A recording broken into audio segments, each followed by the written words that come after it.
조합제TV 시청자 여러분 안녕하십니까. 2021년 1월 20일 오후 3시 10분입니다. 제가 마스크를 쓰고 지금 방송을 하고 있는 것은 방역수칙 지키려고 합니다. 그러나 모신 분은 필요 없다고 생각해서 이렇게 진행을 하겠습니다. 오늘 모신 분은 김대호 사회디자인연구소장인데 지금 이 자유연합, 새 정당 이름이 자유연합당의 서울시장 후보로 출마를 선언하셨습니다. 지난 연말에. 그리고 우리 김대호 소장은 좀 곡절이 많은 분입니다. 작년 4월 15일 총선 투표 며칠 전에 사실은 노인 배려 발언을 했는데 이걸 노인 폄하 발언이라고 선동 세력이 들고 일어나니까 김종인 위원장이 제명을 시켜버렸습니다. 투표 며칠 앞두고 우리나라 아마 선거사상 처음인데 하루 앞두고 그랬습니다. 그 하루 앞두고입니까? 네. 그래서 그때 한번 모신 적이 있습니다. 네. 자, 이제 새로운 선거의 철 정치의 계절이 열렸습니다. 여러 가지 주제로 이야기할 거리가 많은 분입니다. 우선 서울시장 후보로 출마하신 네. 그 배경에 대해서 좀 설명을 해 주십시오. 편안하게. 네. 이거 제가 그냥 현수막에 이제 이런 얘기를 요약을 하지 않습니까? 예. 운동권 건달 청산. 그 다음에, 국힘당의 이 배신 정치 청산. 요거, 그 다음에 이제 무너진 자유시설 회복. 요게 이제 제 핵심, 이 공약인데,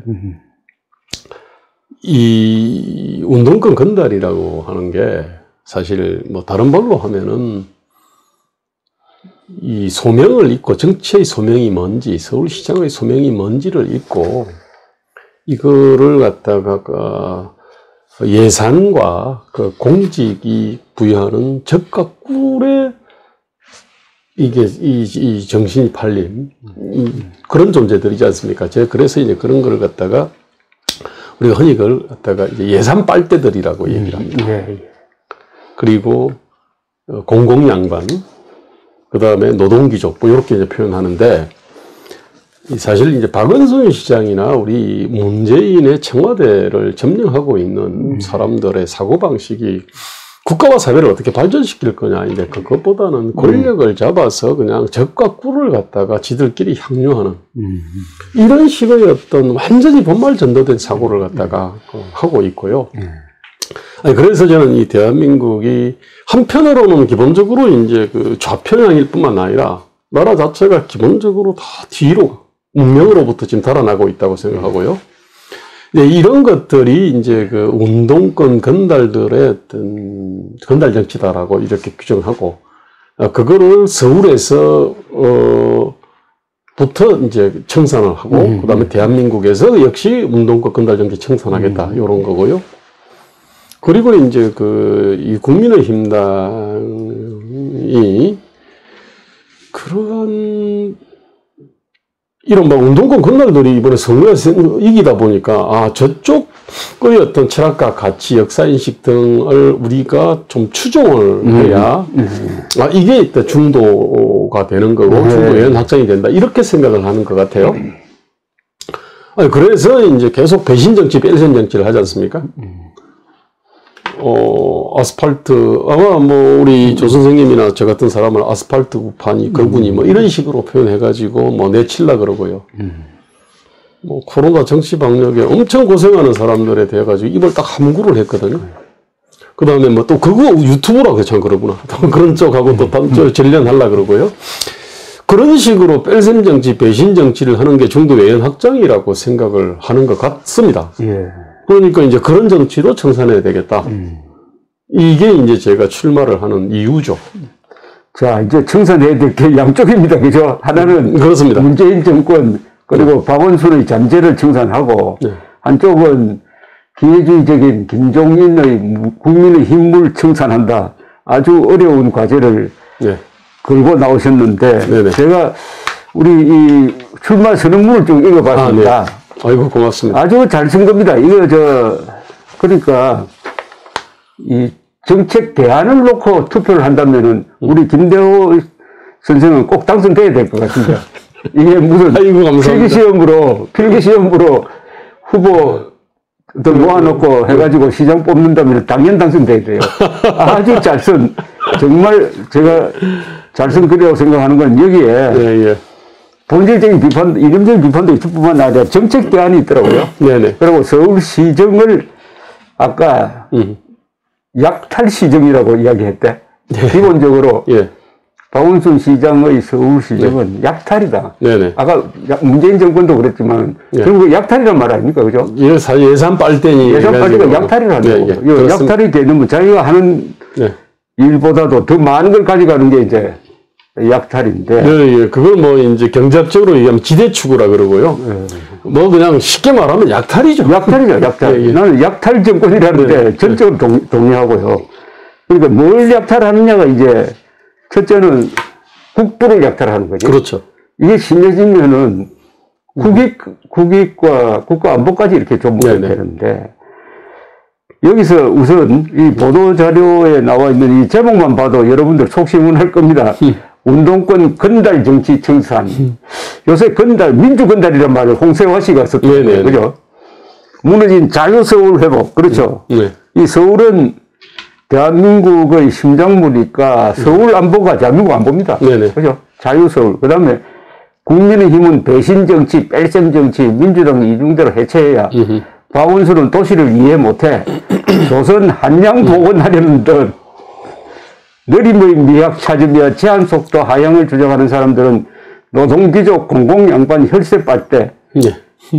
야, 우선 여기까지 읽으면 이것도 제가 깜짝 놀란 게 박원순 시장 되고 나서 이 서울을 세계 인류 최고 도시로 만들어야 됐다는 것보다는 복고주의로 나갔다 이거죠.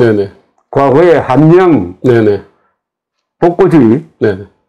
그러면서 환경을 강조해가지고 도시가 느림이 미학이 아닌데 느림이 미학. 근데 이 부분 좀 설명해 주십시오. 이게 무슨 뜻인지. 아니 지금 아마 속도 그 표지판이 60km 있던 데가 50km. 아, 그래요? 바뀐 데가 많을 거예요. 마포대로 같은 10차선 도로도 그렇고. 지금 여기 강화문도 여기도 50km일 겁니다. 이게.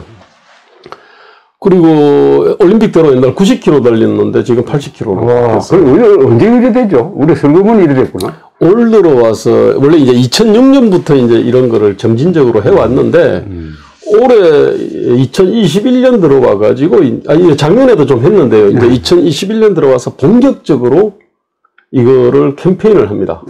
그리고 표지판을 막 뜯어 많이 고쳤더라고. 대부분 고쳤어요. 그리고 당연히 그러면은 과태료가 엄청 증가할 거 아닙니까? 그렇죠. 근데 과태료 징수 목표를 한 40% 정도를 올려놨다고 제가 지금 제가 들었습니다. 그 과태료 그것도 지금 현재 한 8천억 내외 정도 됩니다. 8천에서 9천억 정도 됩니다. 근데 그거보다는 과태료를 그 일반 재정으로 쓰거든요. 그러니까 이게 속도 위반을 이렇게 그 속도 위반을 안 하도록 막 예컨대 계도하고 교육하고 뭐 예컨대 이렇게는 쓸 수 있습니다. 그렇죠. 근데 그게 아니라 일반 재정으로 쓰게 되면 돈 모자라면은요. CCTV 돌리면은 돈이 그냥 굴러오게 돼 있습니다. 그나마도 60km를 50km로 딱 줄여놨으니까. 아니, 그러니까 쟤는요. 하나의 세수 수단으로 잡네. 아니, 결과적으로 의도치 않아도 아마 그렇게 되게 돼 있는데, 아니, 이게 뭐냐면은, 유럽에 있는 대도시는 50km인 데가 많아요. 근데 문제는 한국 서울 같은 이런 대도시가 유럽에 드물지 않습니까? 그렇죠. 없죠. 몇 군데 없죠. 그 다음에 유럽에 있는 대도시들은 옛날 마차가 다니던 길을. 맞습니다. 꽉장. 지금 자동차가 달리는 경우가 많이 있거든요. 그 다음에 이제 그쪽은 또 이렇게 교외로 나가는 다양한 대심도 어떤 고속철도나 뭐 이러저런 것들이 다 있습니다, 이게. 근데 이제 그런 어떤 배경이라든지 토대 조건을 따지지 않고 뭐 유럽에서 보니까 도심이 50km가 많으니까 한국도 이렇게 50km로 하자라고 하는 그 다음에 또 왜 그렇게 뭐 바쁘게 이렇게 아둥바둥 사냐? 우리도 좀 이렇게 그 선진국답게 인권 존중, 노동 존중, 그 다음에 뭐 안전 존중, 뭐 이제 그러면서, 우리도 좀 이렇게 천천히 살자면 이런 사고방식이거든요, 이게. 아니, 근데 이런 사고방식이 단순히 박은선 혼자만 갖고 있는 게 아닙니다. 그렇죠. 그 집단이 있잖아요. 한국에서 지금 민주, 진보, 노동, 평화, 민족 파리하는 이 사람들, 그 다음 환경도 팔죠, 이 사람들이. 이 사람들이 공유하는 사고방식이거든요. 조선조직, 주자학적 사고방식하고 비슷하죠. 그렇습니다. 네. 그리고 그것의 가장 대표적인 인물이 한 사람은 청와대에 앉아 있고요. 그렇죠. 그리고 또 한 사람이 이제 박은순 시장이었습니다. 아니, 그래서 제가 이제 빠른 서울 만들자라고 하는 어떤 기치를 걸었지 않습니까? 그렇죠. 도시는 문명을 담는 그릇이고 그 문명의 핵심은 다양한 어떤 기술, 기능, 가치를 가진 사람들의 어떤 이 원활한 대면 접촉이라고 이제 얘기를 갖다 하면서 대면 접촉을 갖다가 빠르게 이렇게 해줘야 된다. 그래서 뭐 학교 앞이라든지 거기는 뭐 30km로 이렇게 뭐 유지한다 하더라도 주요 간선도로는 원상 회복을 넘어서 한 10km쯤 상향해야 된다는 게 제 주장이거든요. 그게 뭐 막히면은 뭐 시속 5 내지 10km도 안 되지 않습니까? 그럼 뚫릴 때는 50km가 아니라 60km, 70km, 80km도 달릴 수 있어야 되거든요. 아니, 그렇다고 해서 그러면은 안전 생명을 경시하냐? 그렇지 않습니다. 그렇죠. 그건 뭐 양립할 수 있죠. 1991년에 그때 우리 교통사고 사망자가 13,000명이 넘었거든요. 그렇습니다. 2019년에는 3,671명으로 완전히 드라마틱하게 줄었거든요. 그러면 제한 속도를 떨어뜨려가지고 줄였냐? 그렇지 않거든요. 차량 성능이 이렇게 좋아지고 안전 어떤 시스템이 강화되고 그 다음에 교통 표지판, CCTV, 그다음 보험 할증 제도, 안전 교육, 문화 이것들이 사실은 그렇게 아마 전 세계에서 한국만큼 이렇게 짧은 기간에 교통사고 사망률을 드라마틱하게 줄인 나라가 없을 겁니다. 근데 자동차 숫자는 많이 늘어났지 않습니까? 그 다음에 운행거리도 늘어났거든요. 늘어났죠. 그럼에도 불구하고 이래 됐으면은, 왜 그랬는지를 이걸 파악을 해서 해야 되는데, 이게 그냥 뭐 유럽 가니까 시속 50km인데 왜 한국도 이렇게 아둥바둥 이렇게 사냐. 이런 식의 어떤 사고에 대해 가지고 그냥 제가 이제 그냥 한 방 먹이려고 이제. 잘하셨습니다. 네. 그러니까 노년기의 나라가 유럽인데 유럽의 도시를 모델로 할 게 아니라 우리는 신흥 거죠. 그렇습니다. 신흥 발전하는 국가, 이게 역사적 발전 단계가 다른데. 그렇습니다. 그래서 이 서울에 대한 공약을 자유서울 회복, 밝은 서울 만들겠다. 네. 그 다음에 빠른 서울 만들겠다. 맑은 서울 만들겠다. 균형 서울 만들겠다. 건강 서울 만들겠다. 복지 서울, 교육 서울, 세계 서울 만들겠다는데. 네. 아까 지금은 이제 빠른 서울이죠. 했는데 이 상당히 이제 말이 좀 쉽고 읽어보니까 재미가 있더라고요. 아, 그렇습니까? 재미가 있는데 이 서울이 지금 인구가 천만 아닙니까, 그죠? 네. 유럽에서 1000만 된 도시는 뭐 외곽까지 없습니다. 런던, 그죠? 런던도 크게 외곽을 크게 잡아야 되는데. 크게 잡아 1000만 안 되지. 그러니까 제일 큰 도시가 뭐 파리 이런 데가 다 좀 300만. 예. 프랑크푸르트도 교회까지 합쳐야. 원래 70만이고 뭐 그렇죠. 교회 합쳐봤자 뭐 2, 300 될란가? 하여튼 서울은 세계에서 아주 독특한 위치에 있는 도시 아니겠습니까?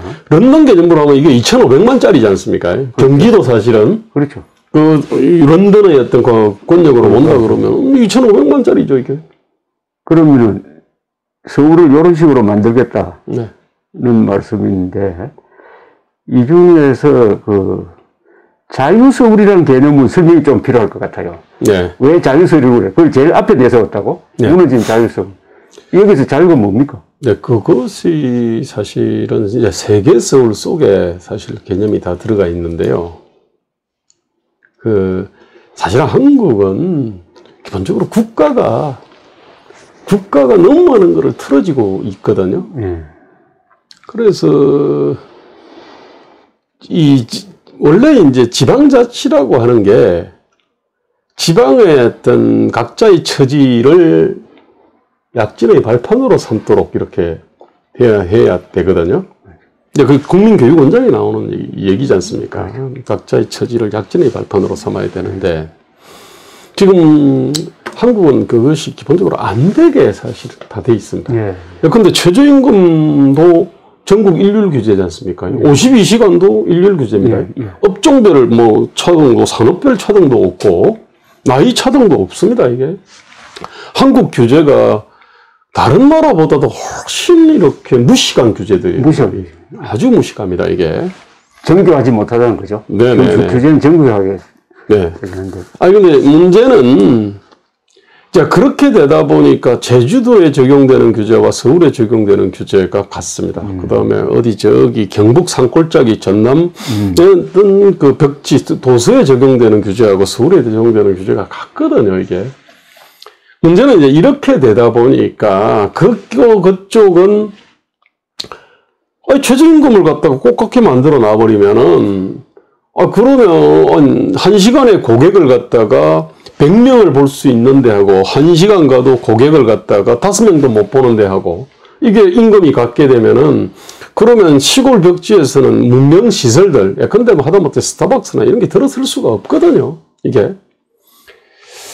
근데 서울은 그래도 상대적으로 훨씬 낫습니다. 그러니까 자꾸 서울로 몰려드는 거 아닙니까, 이게? 저는 그래서 그러니까 딴 데 어떻게 보면은 지금 지방에 갖고 있는 여러 가지 어떤 활력이나 뭐 기회나 이런 것들을 서울이 지금 뱀파이어처럼 빨아먹고 있다고 해도 사실 과언이 아닙니다, 사실은. 서울 뭐 집값 쫙 올라가는다고 서울 시민들이 사실은 좋아해서는 안 되는 거거든요.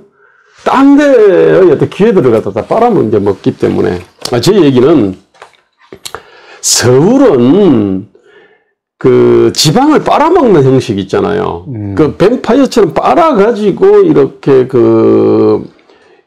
이 사람들이 이렇게 모여들고 집값이 올라가는 방식이 아니라 서울은 적어도 동아시아 속에서 동아시아에 일본의 동경이 있고 저쪽에 북경이 있고 뭐 한국은 근데 중경 같은 어떤 포지션을 가져야 되는 거고요. 그러면은 이 동아시아권의 어떤 교류, 협력, 금융 등의 어떤 허브 역할을 할 수 있다고 생각하거든요. 뭐 또 교육의 허브가 왜 안 됩니까? 그렇다면은 서울에 자유가 더 많이 필요합니다, 사실은. 근데 서울만 자유가 많이 필요한 게 아니고요. 부산도 딴 데도 사실은 다 자유가 다 필요합니다. 여기서는 자유 개념 중에서 자율성이 더 중요한 개념이죠. 원래 이제 자유 플러스 규제가 법비 원래 그 자율이지 않습니까? 자율. 예. 근데 사실은 우리가 말하는 거는 사실 대부분은 자율이죠. 자율을 말하는 거죠. 예. 근데 이제 그 자율 이렇게 보다는 자율이 들어가야 될 자리에 우리가 자유라는 말을 갖다가 많이 쓰지 않습니까? 그래서 그냥 통상 제가 말하는 자유는 자율이라고 해도 뭐 틀린 얘기는 아닙니다. 그리고 여기 출마 선언문에 내림의 미학을 찾으며 제한 속도 하향을 주장하는 사람들은 노동귀족이고 공공양반이고 혈세 빨대다. 예. 요 하나하나 말이 다 아주 생각을 깊게 해서 만든 용어로 보입니다. 예. 그러고 이 공약 중에서 다른 사람이면 절대로 공약할 수 없는 내용들이 많다고요. 이건 국민의힘 당 후보도 안 되고 네네. 안철수 대표도 이거 안 될 거예요. 네네. 광화문 세월로 기업 공간을 이전하겠다. 위안부 소녀상을 철거하겠다. 제한속도 시속 10km 상향, 네. 특히 서울교통방송, TBS 등 네. 산하기관 폐쇄. 네네. 이거는 듣는 사람에 따라서는 속 시원하다고 생각할 텐데 이런 공약을 할 수 있다는 거는 지금 자유연합이라는 정당이 선명한 네네. 우파 노선을 견지하니까 가능한 건데 이것도 설명을 좀 해주세요. 예. 사실은 저게 꼭 내가 우파연 하려고 해서 그런 게 아닙니다. 나는 이게 상식이거든요. 상식이다 이거죠. 저희는 어떤 보편지성과 양심의 어떤 표현으로 생각하거든요. 아마 이게 정말 한국에서 지금 중도를 자처하는 사람들, 중도라는 게 지금 여기에 시대의 모순부조리의 정중앙을 때리는 거거든요. 정중앙을 때리는, 예. 아니, 근데 그것이 나는 진정한 보수라고 할 수 있고요. 또 그것이 진정한 중도입니다, 사실은. 뭐 대충 뭐 중간하고 절충하는 게 중도 아니거든요. 그렇죠. 근데 그렇게 본다 그러면은 지금 광화문 광장에 지금 세월호 이게 기억 안전 공간으로 되어 있지 않습니까? 원래 저거 2019년 말에 그 원래 철거한다 그랬어요. 그렇게 맞습니다. 그것도 이제 또 아무리 늦어도 광화문 여기 광장 재구조화 공사 있지 않습니까? 이거 하면 또 철거한다 그랬어요.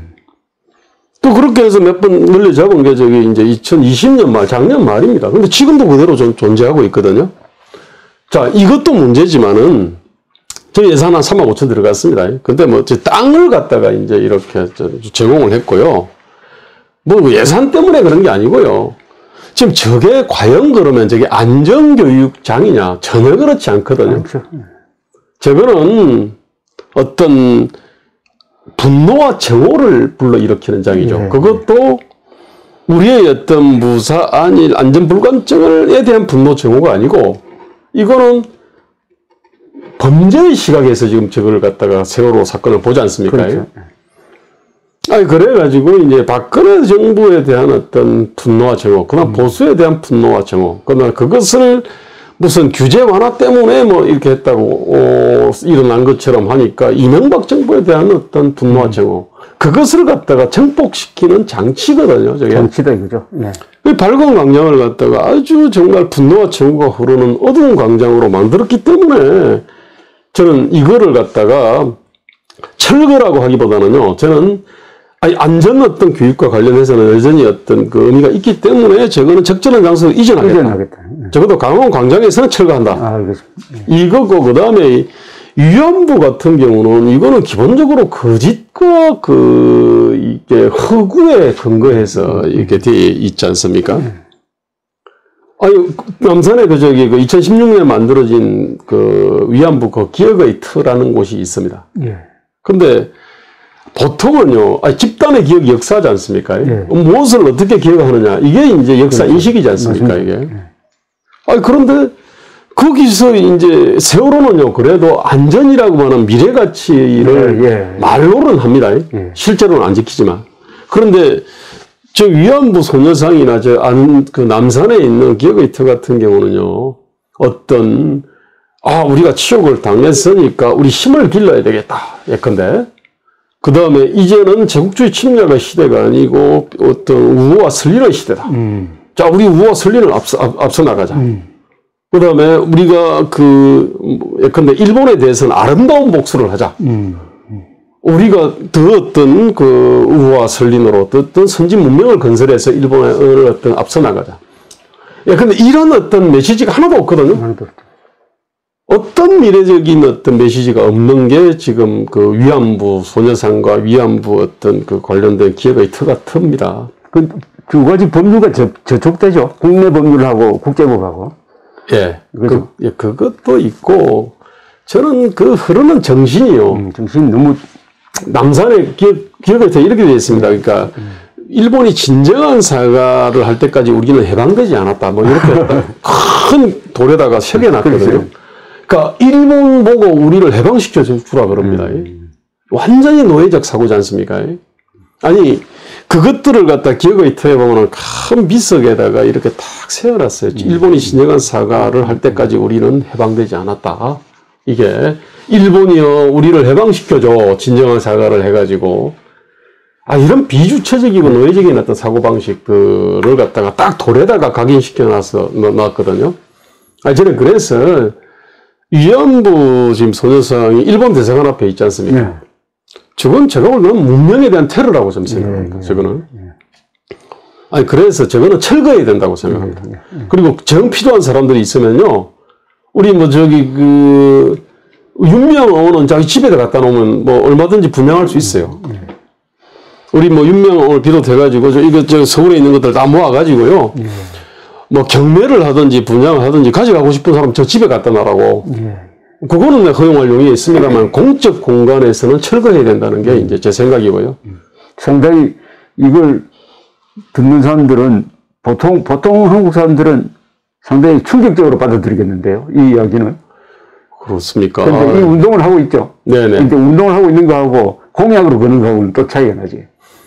예, 운동하시는 분들은 주로 진상규명. 철거 운동을 하고 있잖아요. 그죠? 예, 저는 철거를, 서울시장의 어떤 좀 권한으로, 아니, 그 공공공간에, 그게, 서울 기업의 집이나, 위안부 소녀상이나, 그 다음에 남산의 기업의 터는 제가 볼 땐, 이건 책임이 있는 겁니다, 이게. 법에 따라서 하는, 그건 뒷받침할 수 있는 법이 있습니까? 철거할 수 있는 법이 있는가 모르겠다.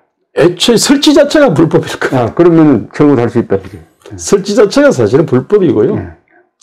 그 다음에 아주 편향된, 박원순 시장 경과시잖아요. 2018년이었을 겁니다. 제 기억으로. 151번 버스가 일본 대사관 앞을 지나가잖아요.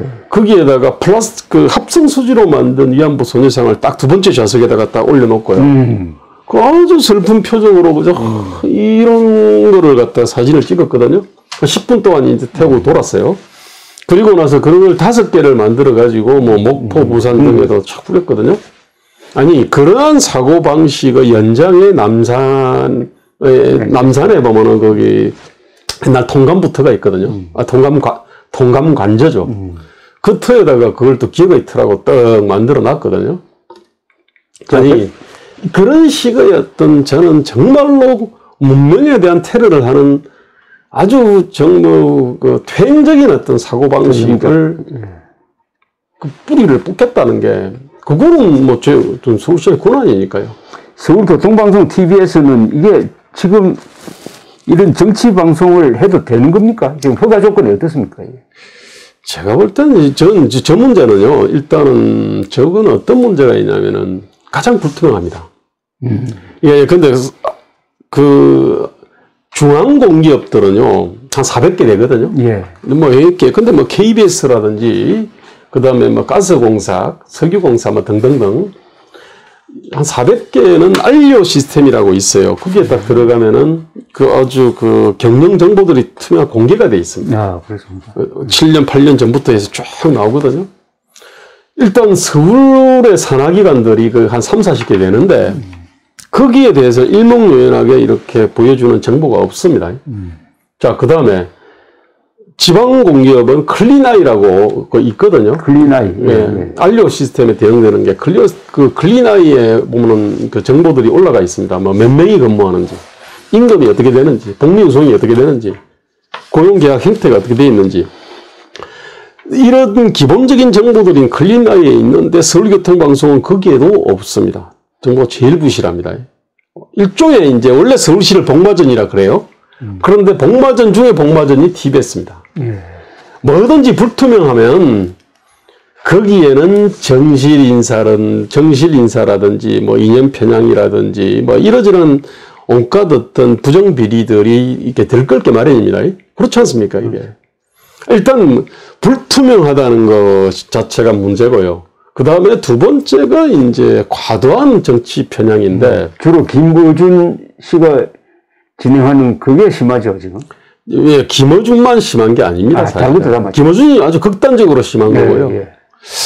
그러니까 이전에 저게 1990년에 만들어졌는데, 그때 그러면 서울시장이 임명재 시장부터 해가지고 고건 시장, 이명박 시장, 오세훈 시장을 쭉 거쳐왔는데, 교통방송이 그렇게 어떤 불투명하다는 얘기는 계속 있어 왔지만 정치 편향이라는 게 이렇게 심한 적은 없죠. 예. 근데 이게 엄청나게 이제 지금 심해진 건데. 그래서 이제 정치 편향은 저거 김어준이를 쫓거나 김어준이 프로그램을 갖다가 없애거나 아니면은 김어준이 대신에 예컨대 민주건달 대신에 자유건달을 갖다 놓으면은 해결은 될 텐데. 저는 이런 식의 문제 해결 방식은 쉽지만은 그건 50점밖에 안 된다고 생각합니다. 저는 기본적으로 저걸 어떻게 해야 되느냐 생각하면 저게 일종 망산업이거든요. 그러니까 무슨 얘기냐면은 우리가 도로가 있습니다.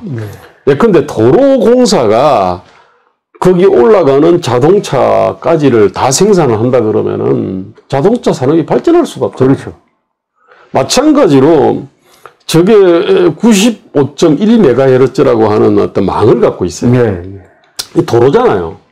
그럼 거기 위에 올릴 콘텐츠는 사실은 TBS가 독점적으로 생산해야 될 이유가 없습니다. 그건 10개, 20개짜리 회사를 이렇게 만들 수 있거든요. 그 콘텐츠 공급 회사를. 그 다음에 예컨대 뭐 마포 FM, 관악 FM, 뭐 이러저러한 또 이렇게 이 디지털 방송을 하는 업자들이 많이 있거든요. 사실은 그 사람들한테도 이 시간을 쪼개줄 수도 있는 거거든요. 저는 마치 항공로가 있잖아요. 항공로가 10개 있는 게 아닙니다. 기본 항공로가 있는데 거기에다가 대한항공, 아시아나항공, 델타항공, 그 다음에 뭐 전일본항공, 그 다음에 무슨 저가항공이 다 올라타고 가지고 가지 않습니까? 지들끼리 경쟁하거든요. 이건 사실 철도도 마찬가지입니다.